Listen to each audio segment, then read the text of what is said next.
Alors, hello à tous et bienvenue sur ce tout nouveau podcast où je suis heureux de vous accueillir pour recevoir une invitée très spéciale que je connais maintenant depuis des années, qui m'a accompagnée du coup sur le cheminement de reconnexion à mon corps, reconnexion à mes émotions et quelque part reconnexion aussi à qui j'étais et qui justement m'a aidé donc à lever certains blocages que j'avais depuis vraiment longtemps. C'est aussi la thématique justement que l'on va apporter aujourd'hui. Donc, je suis très contente de pouvoir la recevoir aujourd'hui. Comme d'habitude, je vous dis aussi un petit peu en termes de Human Design, comme ça vous donne une idée. Donc, notre invité du jour, du coup, est Projector 1.3 à autorité splénique. Et donc, je suis ravie d'accueillir aujourd'hui Cathy. Coucou Cathy. Bonjour Prudence, merci de ton invitation. C'est avec grand plaisir que je partage ce moment avec toi. Bonjour à tous. Et voilà, j'espère pouvoir vous apporter pas mal d'informations pour vous accompagner, pour que vous puissiez continuer dans votre cheminement de vie.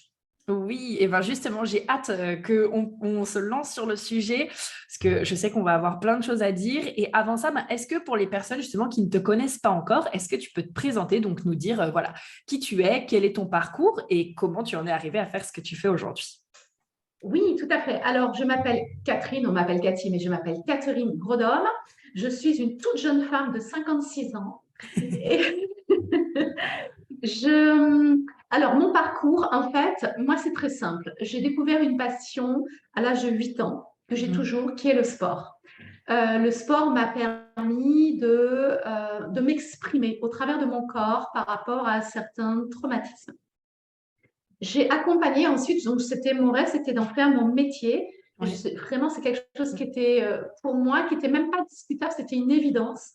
Donc j'en ai Mhm. fait mon métier et au travers du corps, par le bien-être du corps, j'ai accompagné des gens, je dirais des milliers de personnes parce que j'ai fait ce job pendant 25 ans. Mhm. Et tout en faisant cet accompagnement, au bout d'une dizaine d'années à peu près, je sentais que accompagner les gens au travers du corps n'était plus suffisant. C'était toujours aussi passionnant, mais ça n'était plus suffisant. Et c'est là que je me suis dit, mais ce qui me manque en fait, c'est l'esprit. Parce que Mhm. voilà, ils sont tout à fait liés, le corps et l'esprit sont parfaitement liés. Et c'est là que j'ai décidé de me lancer pendant 3 ans. J'ai fait une formation de relaxologue pour pouvoir justement allier le corps et l'esprit. Et donc, en fonction de la personne que j'accompagnais, eh bien, j'accentuais plus le corps ou plus l'esprit selon son besoin. Ouais, donc il y J'ai avait déjà continué, depuis un petit moment ce côté où en fait tu cherchais aussi à accompagner pas uniquement le corps, mais à aller un peu plus loin en fait. mais bien sûr, tout à fait, parce Ok. que Mhm. voilà, en fait, on a besoin aussi de passer par l'expression. Il y a l'expression du corps, mais il y a aussi l'expression par le, je vais prendre un aspect très terre à terre, par le Mhm. langage. Après, on développera Mhm. un peu plus, tu vois. Et donc, j'ai accompagné des gens comme ça pendant, je dirais, une petite vingtaine d'années. Et puis, je dirais qu'au bout de 17 ans à peu près d'accompagnement, j'ai senti que là aussi, il me manquait quelque chose. Mais c'était vraiment un manque, Mhm. tu vois. Et je me questionnais en me disant, mais qu'est-ce qu'il me manque? Et je rigole parce que en fait, c'était tellement évident. Ce qui me Mhm. manquait, c'était de ramener le cœur. En plus du corps et de l'esprit, j'avais besoin du cœur. Et qu'est-ce que j'entends par le cœur? C'est d'aller toucher vraiment à l'amour, à nos émotions. Les Mhm. émotions, c'est sûr, on les ressent d'abord dans la tête et après on va les exprimer avec le cœur, d'accord? C'est lié aussi.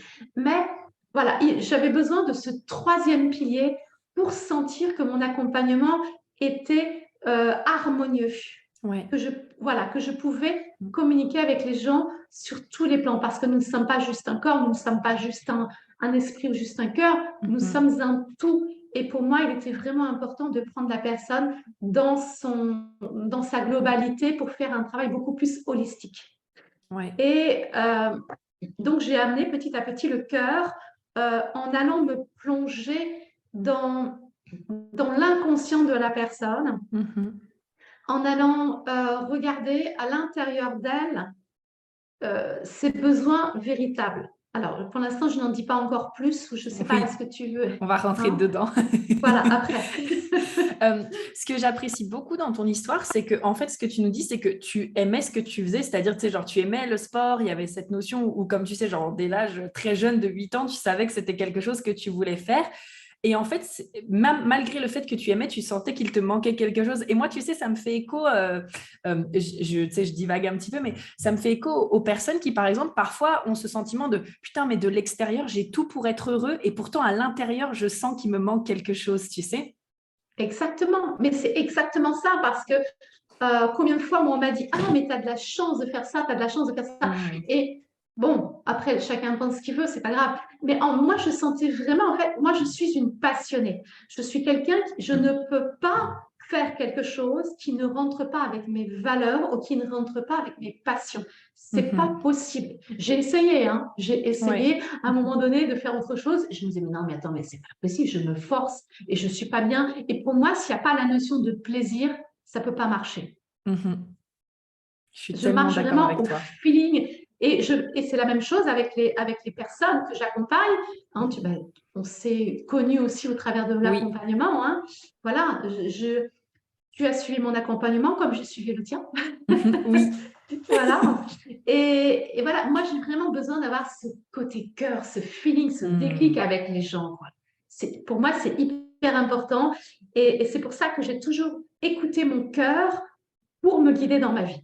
Ouais. Ah, ça, c'est quelque chose qui est très présent chez toi. Et je me rappelle quand on avait justement ces discussions, tu m'as toujours dit suis ce qui t'appelle, suis ce qui te fait vibrer et vas-y, laisse-toi Oui, vivre. et oui, et Ouais. oui, Très complètement. important. Ok, donc voilà, là on a le parcours et donc ben, comment tu en es arrivé à faire ce que tu fais aujourd'hui de la façon dont tu le fais. Je te laisse nous en dire plus. Alors, écoute, euh, moi-même, je me pose la question. C'est le grand mystère, tu sais. Alors, non, c'est-à-dire que ce que je fais est assez atypique. Mhm. Ce n'est pas quelque chose qui s'apprend dans une école, c'est pas quelque chose de cartésien, c'est voilà, c'est atypique. C'est-à-dire que mon parcours, à un moment donné, je me faisais accompagner par une professionnelle parce que moi, je n'ai aucune notion de marketing, de communication, c'était pas du tout mon truc. Et je me suis dit, bon, allez, Cathy, tu fais un petit effort, tu vas essayer d'apprendre, de te faire accompagner. Cette personne, qui m'avait accompagnée à l'époque, a des dons de médiumnité et elle m'avait dit, tu seras liseuse de corps. Liseuse de corps, oui, bien sûr. Oui, Allez, joyeuse Pâques et bonne année, on va voilà. faire. Mais en plus, Chouette. à ce moment-là, tu étais encore vraiment, tu sais, très terre à terre. Tu n'étais pas encore trop dans cette possibilité-là, il me semble, non? Non, alors oui, pardon, oui, oui, exactement. Bien que c'est paradoxal, moi je suis Mhm. quelqu'un qui reçoit des flashs. Ok. Je reçois des flashs depuis mon adolescence. J'ai prédit des événements très importants qui ont lieu, mais c'est quelque chose qui est arrivé, je dirais, c'est pas quelque chose que j'ai décidé, c'est quelque chose Hmm. qui m'est tombé dessus. Je n'ai jamais voulu l'exploiter, en fait, parce que moi, j'ai toujours eu pour principe de me dire que ces choses-là, on va dire, un peu perchées, pour moi, c'est pas Hmm. quelque chose que je dois apprendre. Si un jour ça devait m'arriver, ben, ça m'arrivera de façon Ok. naturelle. Et voilà, c'est tout. Je me posais pas de questions. J'accueillais. Ça m'a permis d'éviter des soucis. Je dois dire que ça m'a Mhm. prévenu d'événements et j'ai pu adopter une autre posture, Mhm. effectivement, pour y faire face. Mais en fait, quand cette personne m'a dit que je serais liseuse de corps, au début, je me suis posé quand même beaucoup de questions parce que Ok. je me suis dit, je l'ai voulu, mon mental a voulu interpréter. Mhm. Et au bout d'un moment, eh bien, mon mental a commencé à me fatiguer à vouloir interpréter. Et là, j'ai dit, bon, ok, allez, laisse tomber, lâche prise, on s'en fout. Je ne sais pas ce que ça veut dire. Peut-être que je serai dans un mois, dans un an, dans 10 ans ou dans une autre vie, mais en tous les Mhm. cas, je me fous la paix avec ça et on verra bien. Et en fait, en décidant de lâcher prise, j'ai ressenti un besoin, mais vraiment un besoin viscéral Mhm. d'aller dans la nature, de me connecter à la nature. Donc, je suis partie, j'enchaînais les séjours, puisque j'habite sur Paris. Et Mhm. donc, j'enchaînais les séjours, les allers-retours à la campagne, parce que c'était devenu vraiment, je dirais, presque vital. Mhm. Et oui, c'était vraiment très important. Je partais seule. J'avais besoin d'être seule. Tu vois, je partais même pas avec mon mari. J'avais besoin d'être seule. Pardon, j'étais pas toute seule. J'étais avec mon chien. Ne l'oublions pas. Ne l'oublions pas. Qui a une place très importante dans ma vie aussi. Et donc, je partais en balade, je partais en connexion à la nature, j'écoutais, j'observais, je mettais tous mes sens en éveil.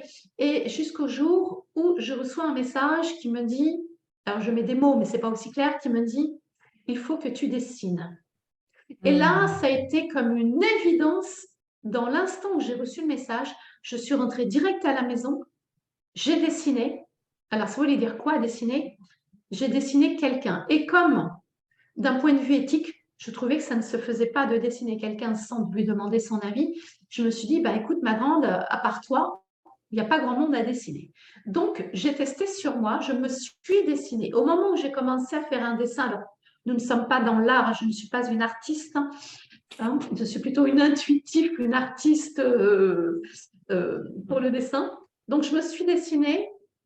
Mon dessin, en fait, c'est plutôt une silhouette, c'est un dessin énergétique.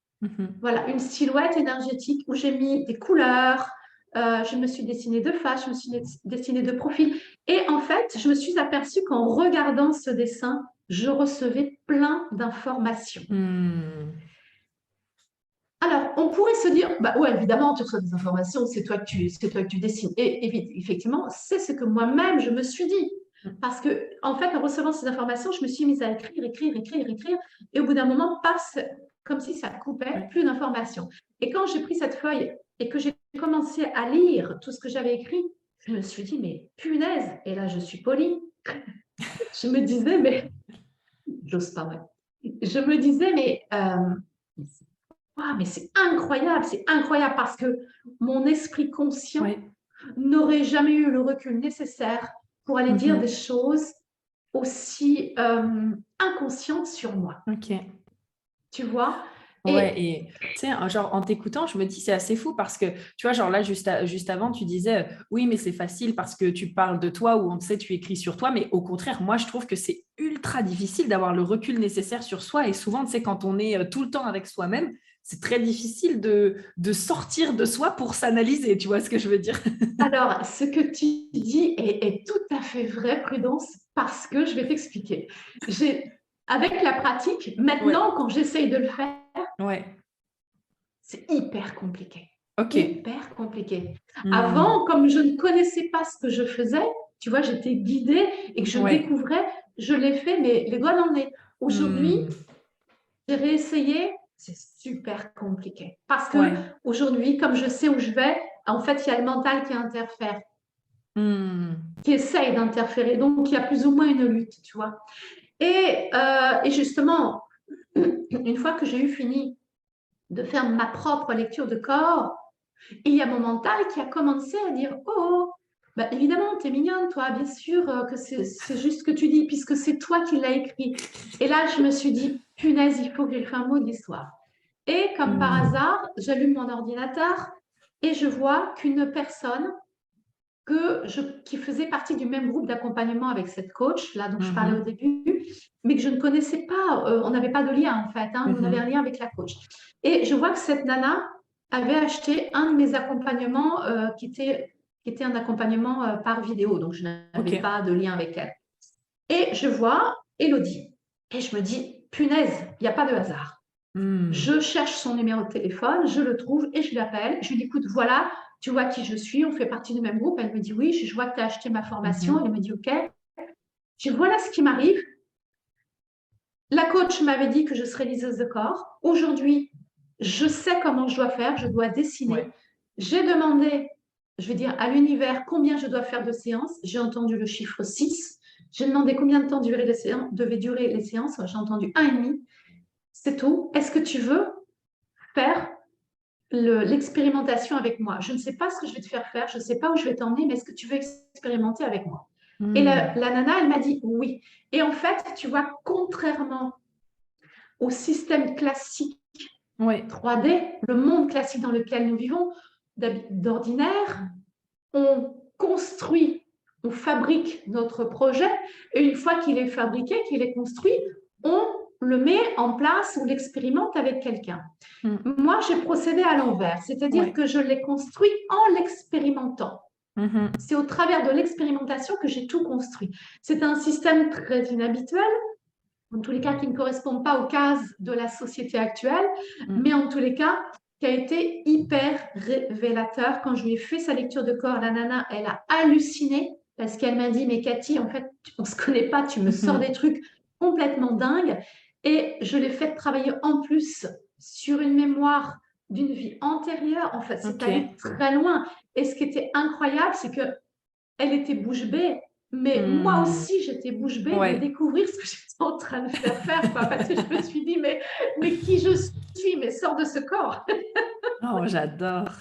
J'adore. Et c'est vrai que c'est très surprenant, on va dire, de te voir à l'œuvre, tu sais, pour avoir travaillé avec toi. Hein, tu sais, donc, d'abord, tu te connectes à mon énergie, tu fais le dessin et après, on se retrouve pendant les séances et hop, on parle, on discute et en même temps, tu reçois ce qui permet de guider. Enfin, et moi, j'avais adoré. Enfin, je trouve ça extrêmement intéressant et je trouve que tu as une façon d'accompagner aussi qui est vachement unique. Tu vois, là, pour le coup, je peux dire unique et qui vraiment apporte ce côté plus où, quand on ne veut pas aller voir dans notre inconscient, t'inquiète que toi, tu vas y aller pour nous, du coup.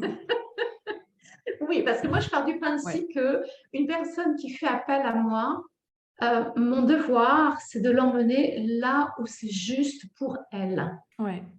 Donc, il n'est pas question de perdre son temps, de faire semblant. On est là pour jouer le jeu à fond, être honnête, et que la personne puisse ressortir de cet accompagnement avec un véritable résultat. Et ça, pour moi, c'est hyper important d'être sincère, d'être dans un climat d'honnêteté, de confiance, parce que, et de toute façon, on ne peut pas tricher parce que tu l'as vu toi-même, c'est-à-dire que je capte les choses à l'instant T. Ce n'est pas quelque chose que je décide. Moi, je reçois, je canalise.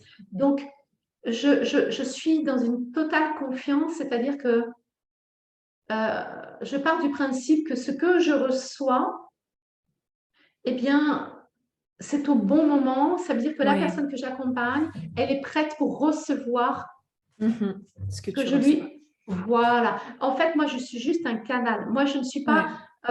contrairement à une coach qui va arriver avec un protocole, qui sait qu'elle fait A, puis B, puis C, puis D. Non, moi, je suis là et je reçois, je vous transmets en fait ce qui est juste pour vous à l'instant T, tout simplement.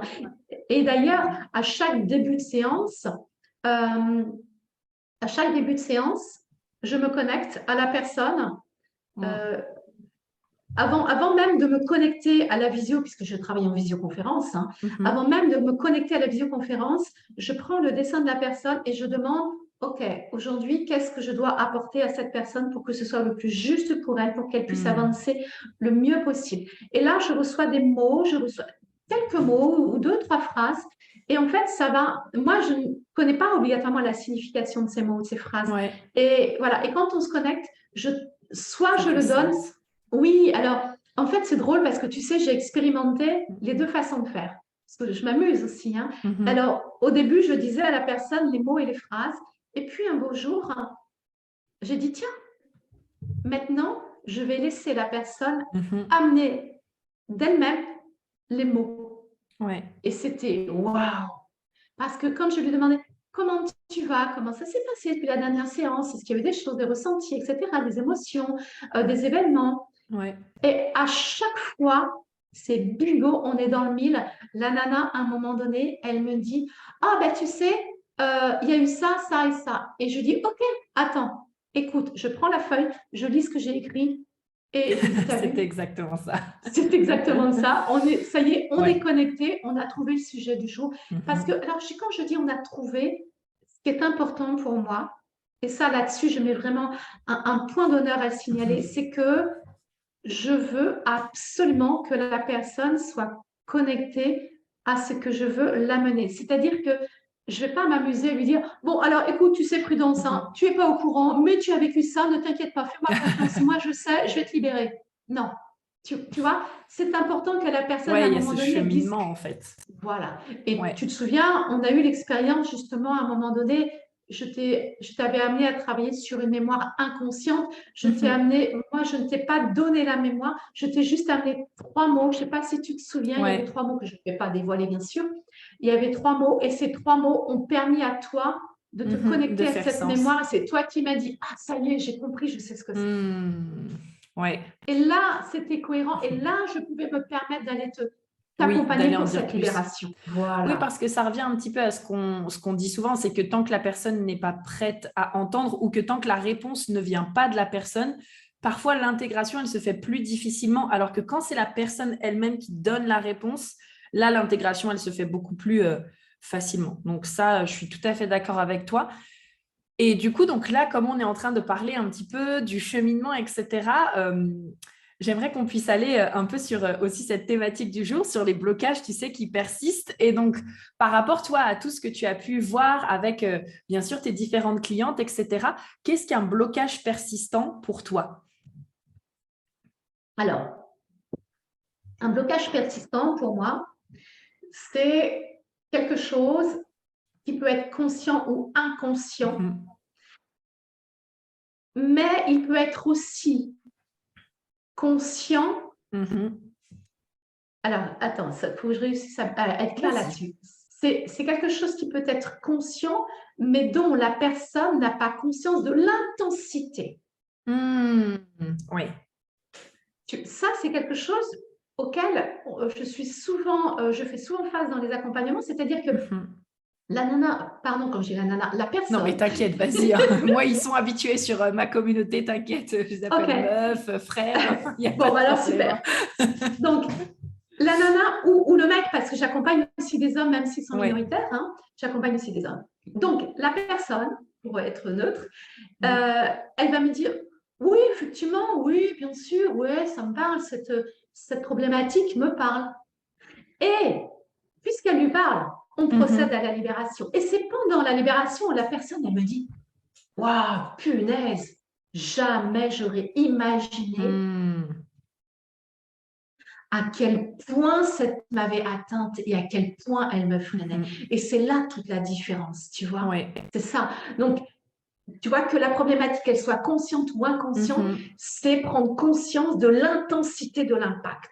Parce que souvent, en fait, on est tellement habitué à vivre avec je veux dire, une merde que l'on se traîne depuis des Ouais. années, un boulet on s'est habitué. Et donc, en s'habituant, on a, comment on dit, Ouais, un taux, on va dire, on croit que c'est naturel en fait, ou alors oui, on croit que c'est tout petit aussi. Tu sais, on va juste se oui, dire, ah bah j'ai cette croyance ou j'ai cette émotion, bah c'est bon, je vais faire une séance et ça y est, ça part en fait. Alors qu'en fait, ouais.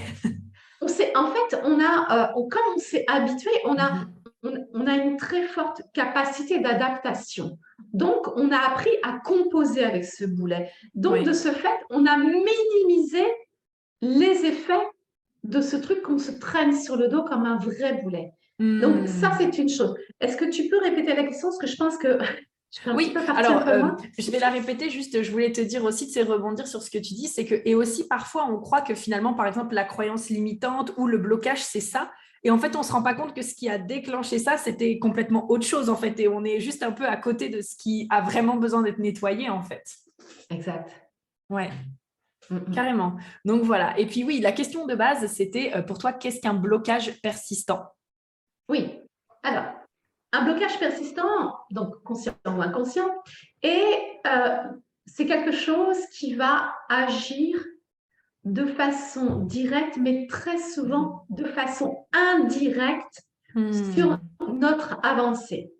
Ouais. Euh, Par exemple, on peut très bien avoir eu une blessure ou un trauma pendant la petite enfance, l'enfance, l'adolescence, etc.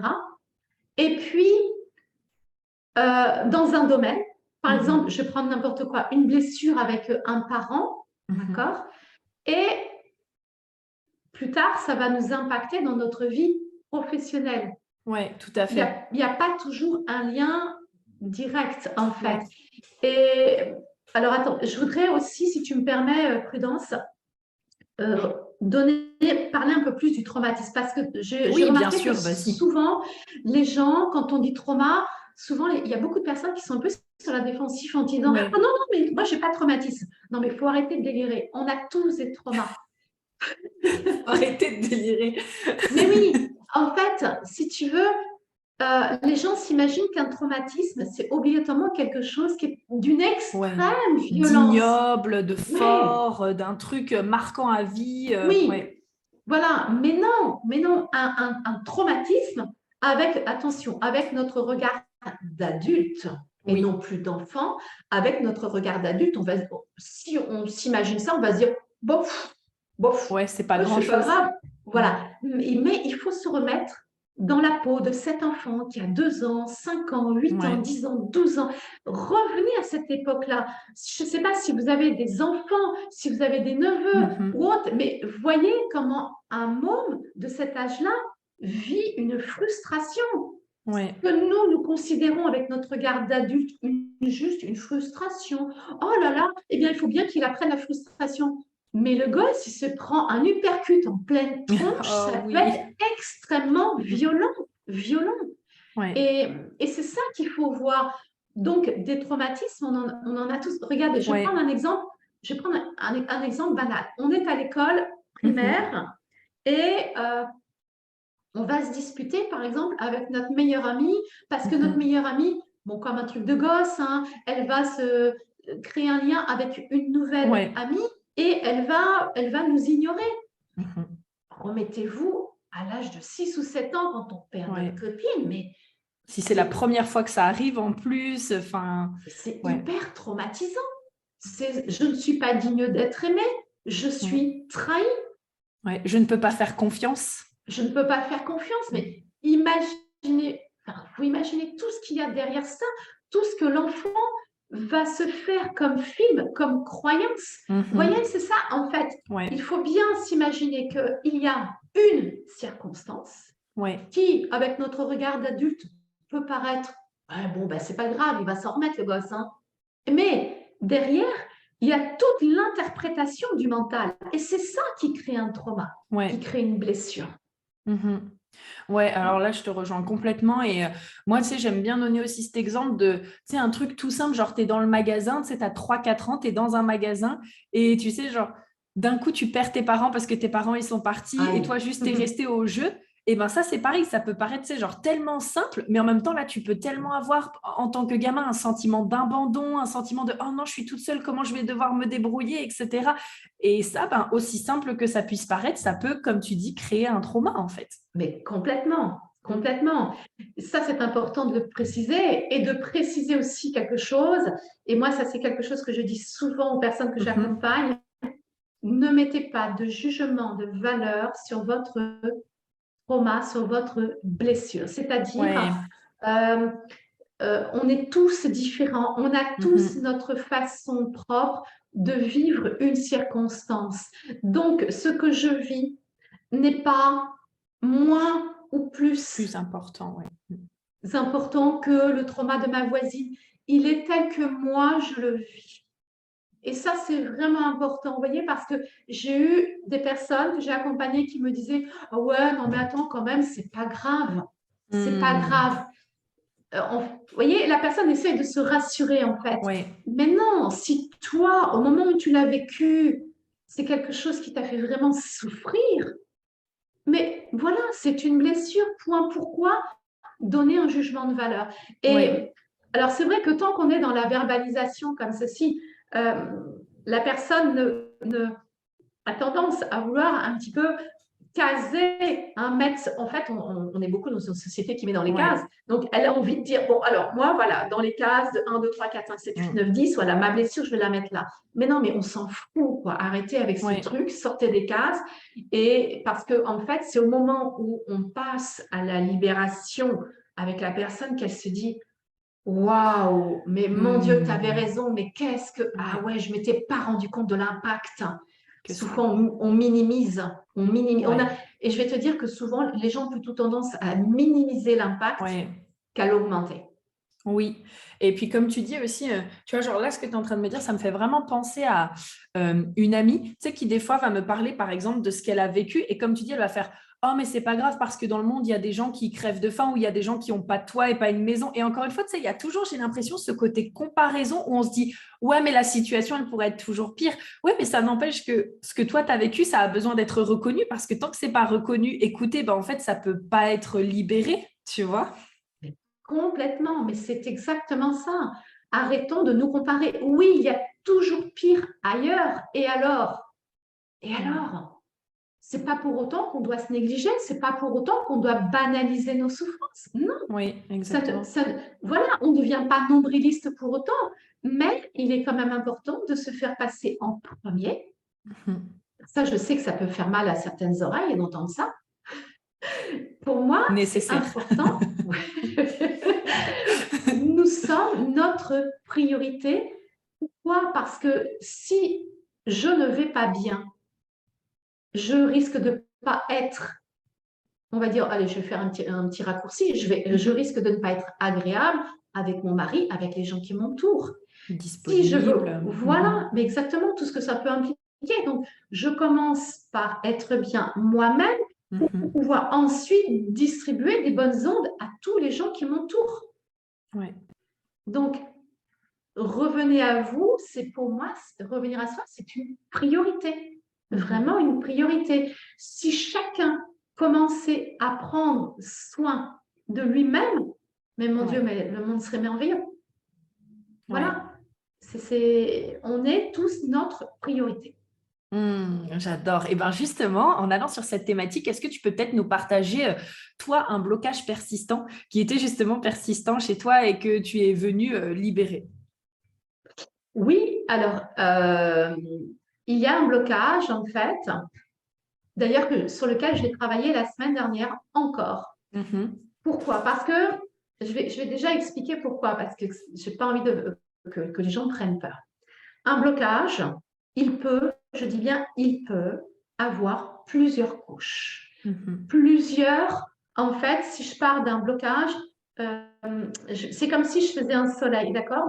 Mon blocage, c'est le Ouais. soleil et il a plusieurs rayons. Il va agir Mhm. sur plusieurs choses. Voilà. Donc, au départ, on va nettoyer peut-être le soleil, un rayon, deux rayons. En fait, c'est des couches. Ouais. Donc, par exemple, moi, je suis issue d'une famille, mes parents, dans la vie professionnelle, ils étaient commerçants. Ils étaient dans le métier de bouche. Donc, c'était des gens qui travaillaient énormément, énormément. Ils ne prenaient pas de vacances, qui n'étaient pas disponibles. Ils faisaient leur maximum pour nous, mais c'était le travail avant tout. Mhm. C'était leur philosophie de vie, leur ligne de conduite. Voilà. Bon. Donc, j'ai beaucoup, beaucoup souffert du manque de présence. J'avais l'impression, en fait, et c'est ça, en fait, et alors c'est à double sens parce que Mhm. c'est ça qui, très jeune, a fait qu'à l'âge de 8 ans, j'ai dit, moi, je vivrai de ma passion parce que je ne veux Ça a que été du le déclic. plaisir. Ouais, parce que dans Hmm. ma petite tête de 8 ans, pour moi, mes parents, ils étaient juste dans le labeur, ils n'étaient pas dans le plaisir. C'était ma vision, Mhm. attention, hein. Oui. Et donc, c'est pour ça que j'ai dit, mais quand j'ai découvert ma passion, mais j'ai dit ça, ce sera mon job, parce que ça, c'est ma passion. Hmm. Voilà. Donc, quelque part, la position de mes parents, je les remercie, m'a aidé à savoir exactement ce que je ne voulais pas. Et donc, Mhm. par déduction, ce que je voulais.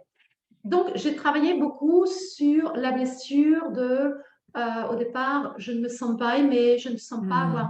avoir ma place, tu vois. Ouais. Et en fait, ça m'a permis d'aller découvrir plusieurs couches de blessures. Hmm. Donc, au fur et à mesure. Au départ, j'ai travaillé sur je n'ai pas le droit à la parole, je Mhm. n'ai pas le droit parce que voilà, je suis d'une génération où les enfants, ils restaient à leur place, on leur demandait surtout pas leur avis, il fallait surtout pas qu'ils prononcent leur avis. Voilà. Ouais. Donc, moi, j'étais quelqu'un de ce fait qui n'osait pas prendre la parole. J'étais quelqu'un d'extrêmement timide parce que bon, je suis une hypersensible et en tant qu'hypersensible, à l'époque, ça n'était pas reconnu. Ça n'était pas connu d'ailleurs, du tout. Mhm. Voilà. Donc, on a commencé à parler d'hypersensibilité bien plus tard. Donc, Ouais. voilà. Donc, j'avais du mal à prendre ma place. C'était très compliqué pour moi. Donc, j'ai fait un travail là-dessus au départ. Et puis, au fil du temps, j'ai découvert d'autres impacts, tu vois. Ouais. Donc, c'est important, en fait, de comprendre que il faut se laisser le temps, il faut, oui, il faut pas vouloir aller vite. De toute façon, on ne pourrait pas tout encaisser d'un seul coup. Ouais.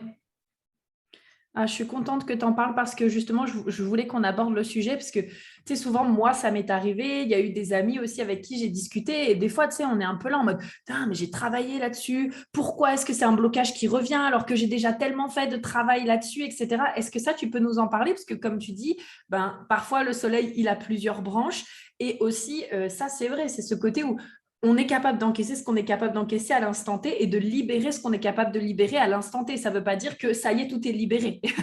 Mais bien sûr, bien sûr. En fait, ouais, c'est comme un oignon. On enlève la première couche, la deuxième pelure, la troisième, etc. Ouais. En fait, moi, je prends l'exemple d'un escalier. Mhm. Est-ce que tu peux, si ton objectif il est d'arriver en haut de l'escalier, est-ce que tu Mhm. penses que tu auras suffisamment de capacité physique pour enjamber de la première marche, la marche la plus basse, à la marche la plus haute? Même en 4 par faisant... 4 à la limite, mais 10 par 10, ça fait beaucoup là. Voilà, et ben voilà, c'est ça. En fait, c'est juste, ce n'est pas possible. Mhm. Parce que notre cerveau, notre cœur ne pourrait pas encaisser tout ça d'un seul coup. Ça pourrait être Oui. trop violent. En Mhm. fait, on enlève la première couche Ouais. et ensuite il y a un temps d'intégration par Mhm. lequel nous devons passer. Ce temps d'intégration, il peut être plus ou moins court, plus ou moins long. Et puis, je dirais que on ne va pas chercher à connaître la durée parce que ce n'est pas une question de durée, c'est Oui, une c'est ça, question c'est que que. d'être prête, c'est un ressenti. On n'est pas dans le vouloir, on est dans le ressenti. Et puis, à un Ouais. moment donné, on va se dire, tiens, c'est bizarre, comme tu l'as soumis tout à l'heure, c'est-à-dire, j'ai déjà travaillé dessus, mais c'est marrant, j'ai l'impression qu'il y a quelque Mhm. chose qui revient. Et là, ça veut dire qu'on est prêt à Ouais. aller un petit peu plus loin. Donc, on refait l'étape. Mhm. Donc, pareil, je libère, je me laisse le temps de l'intégrer parce que, Ouais. en fait, comment expliquer? Notre corps, il est composé de cellules, d'ADN. Mhm. Notre corps, il a une mémoire, la mémoire corporelle. Et quand on vit quelque chose, une blessure, lorsqu'elle n'est pas libérée d'un point de vue émotionnel, elle va aller s'intégrer, s'engrammer dans nos cellules. Mhm. Et c'est ça aussi qui peut créer aussi des maux physiques, des maux dans le Ouais. corps. Moi, j'ai beaucoup de personnes que j'accompagne qui sont arrivées avec des maux dans le corps et on a pu libérer ces maux. Ouais. Ça, attention, hein, je mets un petit bémol Oui, petit là-dessus. disclaimer où tu n'es pas non Ouais, plus voilà, professionnelle de non, la non, santé ni soigneuse pas du tout, expérimentée, on est d'accord. pas du tout. Attention à ça, hein, Oui. qu'on soit bien clair. Euh, et en fait, attends, j'ai perdu le fil. Oui, le corps a une Mhm. mémoire, d'accord? Et en fait, on va les piocher petit à petit dans les mémoires. Et puis, ça ne signifie pas que chaque blessure aura besoin d'y revenir 2, 3, 4 fois. Non, Oui. tout dépend de la blessure. D'accord? Je dirais qu'il n'y a pas de Mhm. règle, en fait. Ouais. C'est au cas par cas et ça va dépendre de la blessure. Pour moi, il n'y a pas de Ouais. règle. J'allais justement te demander qu'est-ce qui fait que, bah, par exemple, une blessure, une fois, tu vas travailler une fois dessus et ça y est, en fait, elle est libérée et justement qu'il y en ait d'autres, comme tu dis, qui sont vraiment beaucoup plus profondes et là, il faut peut-être y revenir une fois, deux fois, trois fois, quatre fois, cinq fois, quoi. Alors, tout dépend de l'intensité de la blessure. Je vais prendre un exemple Mhm. concret. C'est arrivé 2 fois. En fait, Mhm. l'accompagnement que moi je propose, dans 98% des cas, on travaille une fois sur une blessure, Mhm. on l'a libérée, on va dire. Il n'y a pas besoin d'y revenir. Mais euh, j'ai eu 2 personnes qui avaient vécu une histoire très, très traumatisante au niveau familial. Et donc, je repense plus particulièrement à une personne qui a eu vraiment, ça a été l'enfer, l'enfer, l'enfer à la maison avec son papa. C'était vraiment, ses parents, c'était les Thénardier. Et ce ne sont pas mes mots, c'est elle qui me l'a dit comme ça. Hein. Et voilà, elle a vraiment vécu l'enfer. Elle a attendu qu'une chose, c'est d'avoir 18 ans et de prendre son baluchon et de se barrer en courant. Et donc, ses parents, elle avait gardé juste un lien, je veux dire un lien d'hygiène avec ses parents. Ouais. Mais elle avait vraiment encore beaucoup de rancœur, beaucoup de colère, elle me disait être indifférente. Moi, je le sentais de toute façon que ce n'était pas de l'indifférence. On a fait un travail. Un jour, je lui ai dit, écoute, je sais que ça ne va pas te faire plaisir, mais là, je sens que tu es arrivée à un moment donné, tu es prête pour aller faire un certain travail. Et c'était en lien, elle, avec sa maman. C'était en lien avec sa maman, oui. Parce qu'avec son papa, c'était bien passé. Et en fait, elle a eu une réaction. J'ai senti qu'elle s'est mise un peu en retrait. Elle ne voulait pas trop. Et je lui ai dit, écoute, on ne va pas... Mon but, ce n'est pas d'aller créer un lien avec ta maman, si tu n'en as pas envie. C'est juste qu'en tous les cas, que toi, à l'intérieur de toi, il n'y ait plus de souffrance par rapport à ça, ce qui est complètement différent. Ouais. Et en fait, cette blessure, elle était tellement, mais tellement violente qu'en une séance, on n'a pas pu. On a dû faire 2 séances dessus pour qu'à l'issue de la 2e séance, elle me dise oh, mais alors je me sens comme si on lui avait enlevé mais un punaise de poids qu'elle avait sur le dos qui était déposé. Voilà. Elle n'avait plus elle n'avait plus ce poids tout simplement, tu vois. Ouais. Et peut-être que, donc il lui a fallu après le temps d'intégration, peut-être que dans 2 ans, 3 ans, 5 ans, 10 ans, elle ressentira le besoin d'aller refaire un travail dessus. C'est possible. Oui. C'est possible.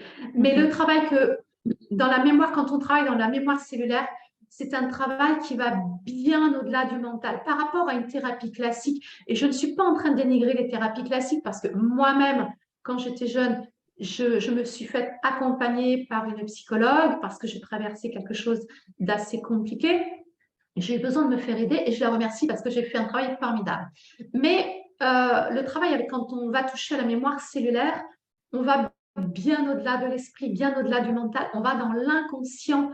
Donc, c'est un travail qui est beaucoup plus profond, beaucoup plus, j'ose le dire, impactant et beaucoup plus rapide. C'est-à-dire que si on était passé par une thérapie classique, il aurait fallu vraiment beaucoup, beaucoup plus de temps parce que c'est à la personne elle-même, à un moment donné, d'oser mettre les mots.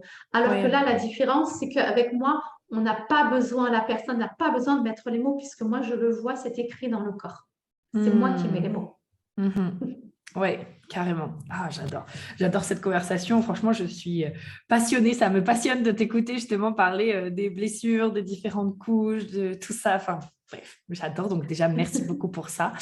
Merci à toi. Love you. Et du coup, donc, est-ce que tu peux nous parler un petit peu de comment justement est-ce qu'on se libère d'un blocage qui est persistant? Alors, pour moi, il y a plusieurs étapes. La première étape, c'est déjà prendre conscience de ce blocage. Alors, ça paraît peut-être du lapalisse ce que je suis en train de dire, hein, mais il faut vraiment prendre conscience de façon honnête, sans se voiler la face, sans le minimiser. Ouais.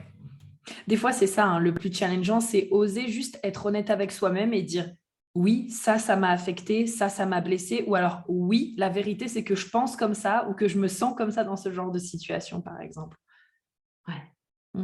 Voilà. Pour moi, ça, c'est vraiment la première condition, c'est de se dire, pour moi, les clés de se libérer d'un blocage, c'est vraiment ose regarder, fais face, mais pas d'un œil, hein, avec les deux yeux. Hein.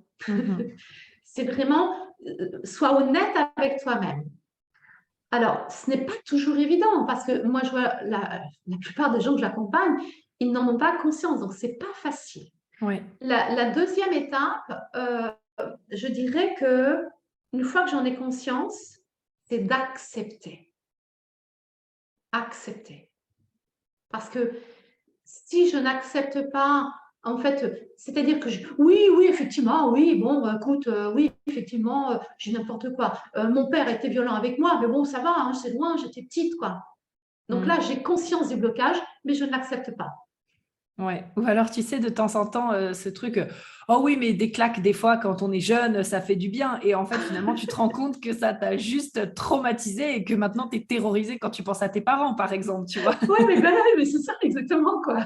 C'est pour ça que j'ai putain, il faut arrêter de se voiler la face, quoi. Ouais. Soyons honnêtes, soyons justes, soyons naturels, soyons, au contraire, on a tout à gagner à être comme ça, quoi.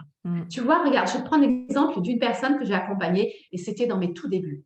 Et quand je fais sa lecture de corps, le jour où j'ai le premier rendez-vous, je fais sa lecture de corps, donc je commence à lui lire tout ce que j'ai vu sur elle. En fait, pour donner aux auditeurs plus d'informations, une fois que j'ai fait le dessin et que j'ai écrit tout ce que je ressentais, ça quand je le fais toute seule à la maison, je n'ai pas besoin de voir la personne, je me connecte juste à la voix me donne l'énergie de la personne et ça me permet de faire sa lecture. Et ensuite, on se voit en visioconférence et c'est là où je dis à la personne, écoute, voilà, je vais te lire tout ce que j'ai écrit et peut-être qu'entre deux, je vais canaliser d'autres nouvelles informations. Pour l'instant, tu m'écoutes, tu ne dis rien, tu me coupes pas la parole. Et seulement une fois que j'ai lu, ensemble, on va reprendre tout ce que j'ai écrit et on va faire le lien avec sa vie, avec son histoire. Ouais. On va débroussailler son histoire. Et donc, cette fameuse personne, je lui dis, écoute, je vois qu'il y a vraiment une problématique avec la jante masculine. Ok. Et là, elle me dit, quoi? Mais non, mais pas du tout. Bon, déjà, rien que la réaction, je me suis dit, Ouais, ah la oui. réaction, oui, ok, il y a quelque chose déjà. Et elle me dit, mais non, mais c'est pas possible. J'ai déjà travaillé 2 fois dessus avec des thérapeutes. Non, c'est pas possible. Bon, je lui écoute. Tu sais, on va pas se prendre la tête. Moi, je ne te connais pas, je ne connais pas ton histoire. Si moi, je le vois écrit dans ton corps, ça veut dire quoi? Ça veut dire que c'est encore présent. Si ça avait été libéré, ce ne serait plus inscrit dans tes cellules et moi, donc, je ne pourrais pas le voir. Je lui dis, écoute, tu sais, on va être très à l'aise, on va faire une séance dessus. Et si vraiment, en faisant la séance, on constate qu'effectivement, c'était libéré, moi, je t'offrirai une séance supplémentaire. Voilà. Voilà, on joue carte sur table, mais chez moi, j'ai besoin de comprendre parce que je ne suis que humaine, je peux faire une erreur, je peux peut-être canaliser quelque chose de faux, pourquoi pas, on peut aussi émettre l'idée. Donc, je l'ai mise à l'aise, je lui dis, écoute, on va quand même tester parce que moi, j'ai besoin de comprendre si j'ai fait une erreur. Et donc, arrive le jour où on fait cette fameuse séance. On le sent venir. Et là, je lui dis, écoute, tu sais, ce qui est bizarre, c'est quand je me connecte à toi, je n'arrive pas à comprendre parce que mon mental, il voulait absolument que ce soit lié à une période précise de sa vie. Ça, c'est mon mental qui avait voulu essayer de mettre son grain de sel. Je lui dis, écoute, quand je me connecte à toi, petite fille, je sens qu'il y a une problématique avec la jante masculine. Quand je viens à la jeune femme, il y a une problématique. Et quand je me connecte à la femme, il y a une problématique à la jante masculine. Je dis, merde, pourquoi je ne comprends pas, pourquoi je n'arrive pas à trouver? Mais elle me dit, si, tu as trouvé. Je lui dis, ah bon? Elle me dit, oui, c'est depuis petite, ça me poursuit. Ah, ok. Bon, C'est bah, une voilà. femme, voilà, pour préciser, c'est une femme qui avait 50 ans quand je l'ai accompagnée. Voilà, donc tu vois. Et je dis, ah, ok, d'accord, ok. Bon, mon mental voulait absolument que ce soit, mais non, effectivement, c'est quelque chose qui te poursuit. Et quand on est passé donc à l'exercice de libération, et là, elle me dit, à la fin, quand on a eu fini, elle me dit, oh, incroyable, c'est incroyable, jamais j'aurais pensé que ça m'impactait encore autant, que ça m'impactait déjà et autant. Et je lui dis, écoute, voilà, je vais être honnête avec toi. Moi, ce que je ressens, c'est qu'on a procédé à une énorme libération et que la libération, elle n'est pas terminée. Il y a encore quelque chose. Elle me dit, tu crois? Je lui dis, oui, je le crois fortement. Alors, je lui dis, tu sais, Donc, j'interroge l'univers, on va dire. Ouais. Hein. Donc, je demande à l'univers, je me connais, je dis, OK, qu'est-ce qu'il serait bon pour cette personne pour terminer cette libération? Et là, hop, je reçois des messages que je lui transmets. Et là, je lui dis, voilà, tu vas faire tel exercice. Mais ce qui est important, et ça, c'est très important dans les exercices de libération, on ne fait pas pour faire, c'est complètement débile, c'est un non-sens. On le fait parce qu'on ressent que c'est juste. C'est-à-dire que, par exemple, cette personne, je lui ai dit, tu le feras au moment où tu vas sentir que c'est juste pour toi. Et tu ne le fais pas parce que Cathy t'a demandé de le faire. C'est débile, ça. D'accord? Si toi, tu sens que, si à un moment donné, et je lui dis, si tu sens que ça n'a pas d'intérêt pour toi de le faire, tu ne le fais pas. Sens-toi libre. Et à la prochaine séance, si moi je sens que c'est pas libéré, éventuellement on fera quelque chose. Mais voilà, je laisse toujours les personnes totalement libres et autonomes. C'est très important que la personne garde son autonomie, son ressenti. Et je lui dis, écoute, quand tu auras fait l'exercice, aujourd'hui, demain, dans une semaine, mais en tous les cas, si tu peux le faire, fais-le avant notre prochain rendez-vous. Tu m'envoies un message. 2 jours après, je reçois un SMS. Et là, quand je reçois le SMS, je me dis, oh là, là, il faut que je l'appelle parce que c'était dingue. Et la fille me dit, waouh, mais Cathy, c'était génial et tout. Mais tu aurais vu ce qui est encore sorti, mais c'était super. La fille, elle était hyper excitée, tellement contente et tout. Et moi, je dis, waouh, c'était top, quoi. Et là, je me connecte à elle, je dis, OK, ça y est, maintenant, ça y est. C'est bon, je sens que c'est terminé. C'est terminé. Waouh. Oh, c'est beau, super. Tu vois, et c'est pour ça, je dirais, quand tu me demandais comment se libérer d'un blocage, pour moi, il y a vraiment ces 3 étapes. C'est j'en prends conscience, je l'accepte, et je ne lutte pas, j'arrête de lutter. Parce que ça aussi, hein, mon Dieu, mais qu'est-ce que je vois comme non, mais t'inquiète, ça va aller. Non, mais t'inquiète, non, mais je me prends des claques dans la gueule, mais t'inquiète, ça va aller. J'ai l'habitude, je vais gérer. Mais non, mais punaise, arrêtez, on n'est pas maso, quoi. Arrêtez, lâchez tout ça, arrêtez de vous battre. On n'est pas sur un ring, on est dans la vie d'amour. Puis tu sais, le côté aussi, c'est bon, faites tomber le masque. Aussi, tu sais, ce côté un peu genre, comme tu dis, ouais, j'ai l'habitude, je vais savoir faire, etc. Ouais, mais c'est bon aussi, tu sais, de ne pas savoir comment faire et de se dire qu'on est un peu perdu ou que dans cette situation, on a peur. En fait, c'est bon, arrêtons les faux semblants et faisons tomber les masques, en fait. Oui, sortir du contrôle. Parce que, alors là, ce putain de contrôle, ça fait mal. Parce que justement, en fait, plus on est dans le contrôle et moins on laisse l'opportunité aux choses de sortir.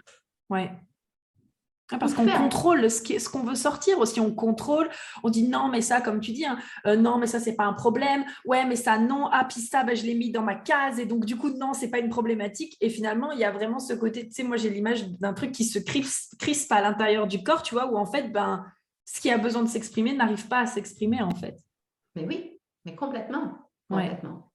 Et puis après j'aurais envie de dire, franchement, oui, on peut s'auto-coacher, on peut travailler sur soi, mais très sincèrement, seul, on n'ira jamais, jamais aussi loin que quand on est accompagné. Parce que, avec toute la meilleure volonté, il ne faut pas oublier que nous avons un mental. Notre mental, il est là pour nous protéger, il est là pour nous laisser dans une zone que l'on connaît, dans notre zone de confort. Alors ouais, c'est à la mode, sortir de sa zone de confort. Ok, mais au-delà de ça, c'est hyper important parce que notre mental, il va toujours vouloir nous protéger. Ah oui, non mais attends, moi je veux bien faire le travail, mais je n'ai pas trop envie d'avancer quand même, hein, parce que si je dois passer par là, je n'ai pas hyper envie.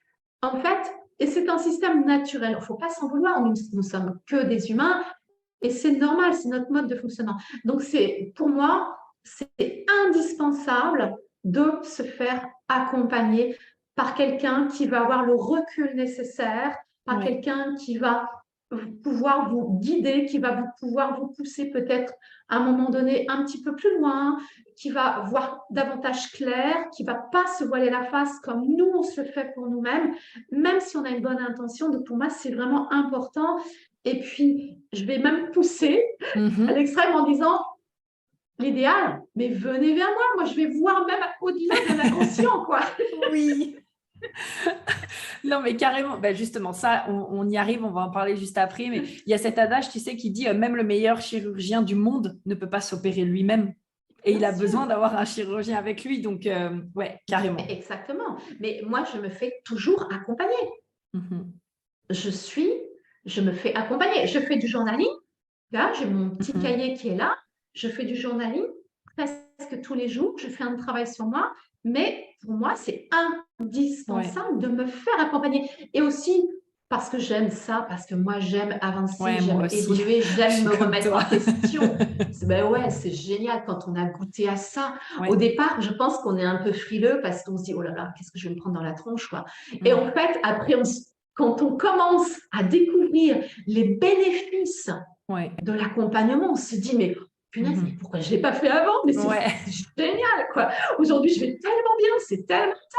J'apprends Mhm. à gérer tellement de choses, Mhm. j'apprends à gérer toutes les circonstances que je peux traverser dans ma vie. Ça ne veut pas dire qu'on a une vie de rêve qui n'a plus aucun souci, bien évidemment. On a une vie classique, comme tout le monde, sauf que on sait affronter beaucoup plus facilement toutes les situations.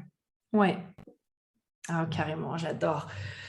Ah, eh ben, écoute, je vais avoir une dernière question pour toi, Makati. Je t'avoue que franchement, j'ai trop kiffé cet épisode de podcast. Donc déjà, je te remercie justement d'avoir accepté de venir du coup et de pouvoir nous parler de tout ça. Ah, mais j'adore. Euh, Tu sais, moi, je suis une grande bavarde, hein, on pourrait passer oui, la journée, hein. oui, en Passionnée, même je temps, suis c'est très passionnée. intéressant. Donc, avant cette fameuse dernière question, est-ce que tu peux déjà dire à nos auditeurs où est-ce qu'ils peuvent te retrouver et puis bah, comment ils peuvent travailler avec toi s'ils en ont envie? Oui, tout à fait. Alors, je suis sur Instagram. Oui, Alors, comment je m'appelle sur Instagram? Je m'appelle Cathy, Cathy, le tiret du 8, bas, le ouais, trait du du bas, underscore. du bas, c'est ça. Et ouais, gros dom, G-R comme gros, Gros, Oui, D comme Dominique, H-O, 2-M-E. oui. Voilà. Ou sinon, j'ai une adresse mail qui est happymois@catherinegrodom.fr. Trop bien. Et comment, alors moi, ce que je propose en fait comme type d'accompagnement, alors je propose l'accompagnement à partir de la lecture de corps. C'est un accompagnement qui s'effectue sur 6 rendez-vous Mhm. en visioconférence. Chaque rendez-vous dure environ 1 heure et demie, mais je demande toujours aux personnes de prévoir 2 heures parce que Ouais. si on a besoin de prolonger le rendez-vous, eh bien on le prolonge. Voilà, moi je ne regarde pas trop la durée en fait. Pour ça, j'ai toujours environ 1 heure et demie. Quand je fais une séance d'1 h 20, c'est vraiment exceptionnel. On est Mhm. plutôt à 1 h 30, 2 heures moins le quart. Ouais. Euh, voilà, donc c'est un protocole de 6 séances.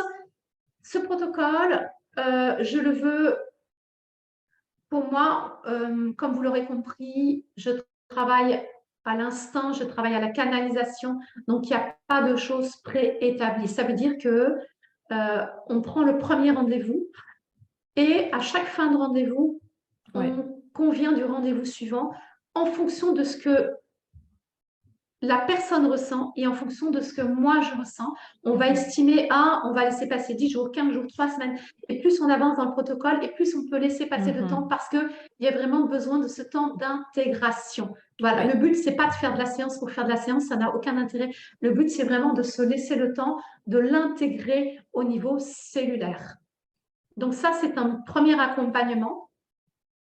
Et puis, le deuxième type d'accompagnement pour les gens qui ne veulent pas se lancer dans un protocole Mhm. complet comme ça, qui ne se sentent pas prêts ou qui veulent tester, eh bien, je propose maintenant des séances à l'unité. Alors, Ouais. je ne fais pas de lecture de corps. Par contre, c'est une séance de guidance, c'est-à-dire que vous venez avec une problématique bien précise dont vous avez Mhm. bien conscience. On va ensemble formuler une question qui pourrait répondre à votre problématique.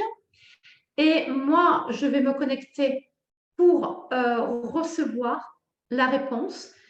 Alors, il y a deux possibilités dans le type de réponse que je reçois. Soit cette problématique dénote un blocage lié à votre histoire.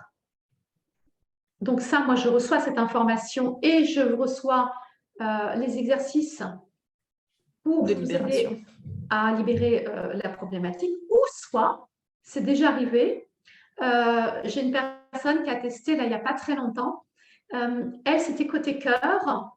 Non, enfin, elle a fait les deux. Elle a fait côté cœur. Côté cœur, il y avait une problématique liée à son histoire par rapport à sa lignée maternelle. Donc, on est allé libérer voilà, des mémoires transgénérationnelles. Et après, elle a fait aussi une séance pour ce côté professionnel. Et là, c'était juste dingue parce que j'ai téléchargé complètement, en fait, sa stratégie marketing. C'est Je vrai, tu m'en avais signale, parlé ça. voilà, moi, il faut que les gens le sachent, je ne suis pas du tout une nana, j'ai aucune formation en marketing, je n'y connais rien. Mais en fait, ce que je télécharge, ce sont des informations qui sont complètement alignées à la personne. C'est-à-dire que tout est cohérent. Les informations que je donne à la personne sont hyper ajustées. Comment vous expliquer la chose? Je vais prendre un exemple qui n'a rien à voir, mais parce que je ne veux pas rentrer dans l'histoire de la personne et dévoiler. Voilà, je préfère respecter ce que j'ai fait avec elle. Mais je ne vais pas vous donner le chemin que je vous donne. Il est toujours en cohérence avec qui vous êtes.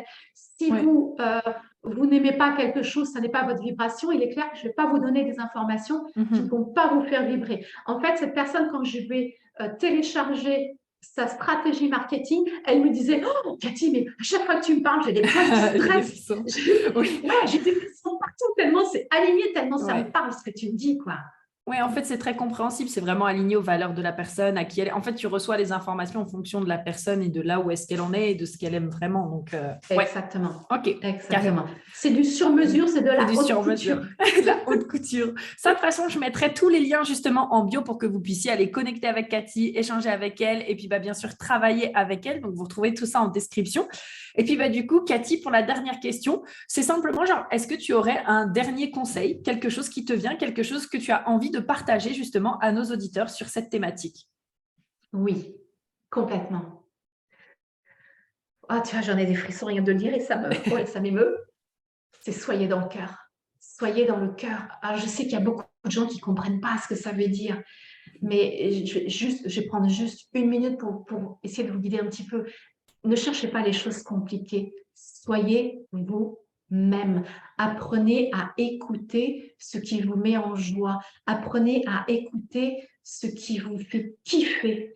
Apprenez à vous écouter et arrêtez de vous prendre la tête avec tout ce que votre environnement peut dire, peut vous conseiller. Gardez votre libre arbitre. Soyez vous-même.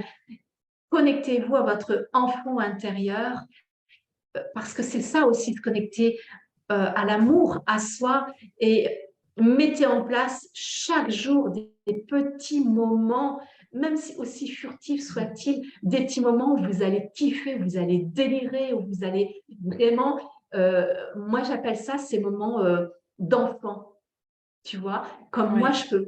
Ça va être jouer avec mon chien, ça va être mettre la musique, danser, ça va être voilà, c'est bouffer la vie, quoi. C'est même pas manger ou croquer la vie, c'est la bouffer, quoi. Régalez-vous, prenez plaisir chaque jour, c'est hyper important. Et plus vous allez vous autoriser à vous lâcher en ce sens, plus vous allez en mesure d'être en état de réceptivité pour savoir ce qui est juste pour vous et d'accueillir si vous avez des blessures et d'être honnête avec vous-même. Ah, super, c'est un ultra beau mot de la fin. Merci infiniment Cathy d'avoir partagé tout ça avec nous, d'être venue sur le podcast. Et puis écoute, merci beaucoup. Je te fais plein de gros bisous. Merci Prudence, merci mille fois pour ce beau moment. Et merci bien sûr à nos auditeurs de nous avoir écoutés. Et puis écoute, je te fais plein de gros bisous. Bisous. Plein de bisous. Au revoir. Bye. Ciao, ciao.